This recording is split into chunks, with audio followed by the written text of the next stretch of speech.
नमस्कार, आप देख रहे हैं भारत न्यूज टीवी और मैं हूं आपके साथ मानवी ठाकुर। शुरुआत करते हैं आज की खास खबरों से। बोकारो के सेक्टर 4 स्थित गांधी चौक में जन आक्रोश कार्यक्रम की भरी सभा में पूर्व सांसद ने हुंकार भरते हुए कहा कि बोकारो के विस्थापित और मजदूरों का हित अगर कोई कर सकता है तो वह है ददई दुबे ही कर सकता है, क्योंकि जब भी सांसद और विधायक सह मंत्री रहा तब विस्थापित और मजदूरों के हित की बात को सदन में उठाया गया। साथ ही सड़क में भी उतरने का काम किया और विस्थापितों को नियोजन दिलाने के लिए हमेशा लड़ाई लड़ते रहा।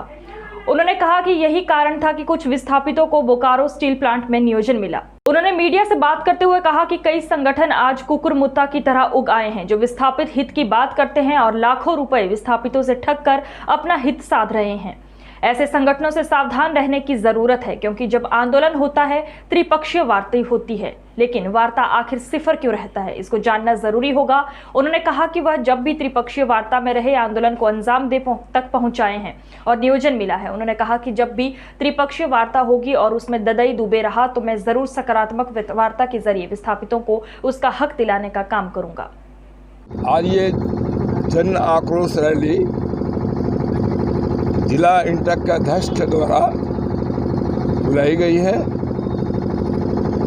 और इन्होंने एक बड़े अच्छे मुद्दे को लेकर जो बरसों से यहाँ चलते आ रहा है और प्रबंधन की ओर से किसी प्रकार का कुछ भी उन गरीबों का प्रति नहीं हो रहा है, इसलिए इनको इस मीटिंग को इन्होंने बुलाया है और उसमें हमें भी आमंत्रित किया है। मैं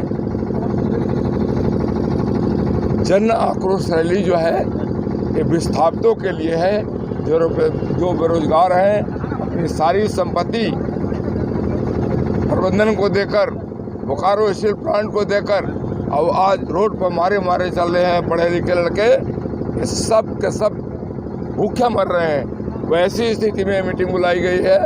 यह मीटिंग इसलिए बुलाई गई है कि जो बेरोजगार नौजवान हैं, जिनको कहीं कोई पूछ नहीं रहा है, उनके लिए ये मीटिंग बुलाई गई है।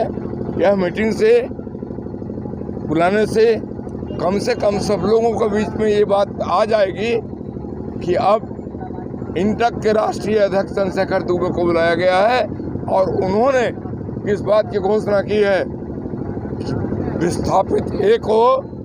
विस्थापितों की सारी समस्या को समाधान हम पहले भी किए हैं। जब मैं एमपी था, मेंबर ऑफ पार्लियामेंट था, तो सुप्रीम कोर्ट से 970 विस्थापितों का केस जीत करके लाया था और उनको नौकरी दिया था।